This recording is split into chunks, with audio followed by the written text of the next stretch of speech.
I think it would be really interesting just to hear a little bit more about what your plans are with Singular and how that will evolve throughout this year.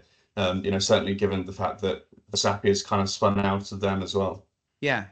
Yeah, well, I think it's a really interesting time at Singular because obviously the biotech market's been in a challenging place for some time, and we've been doing fine. But I think we're at a kind of turning point in the market where we are starting to see some green shoots coming through, but it is still difficult. A lot of companies are struggling to raise money. There are still restructurings and downsizings and redundancies going on, and I think that's probably going to continue for a little while.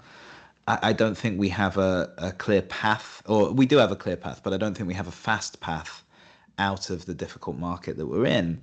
But we are starting to head in the right direction. But the other thing that's sort of changing, I think, is that the political and regulatory landscape is evolving pretty rapidly, but also the role of technology in drug development, in diagnostic development, in science as a whole is shifting as well. And so I think broadly, I think companies in the future will be smaller, but actually, I think that makes it more important to build a core team of the right people.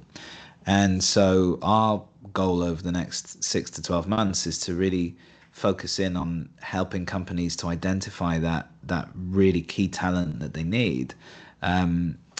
On the search and talent side of the business to make sure that they're building effective teams, even if those teams are a little bit smaller.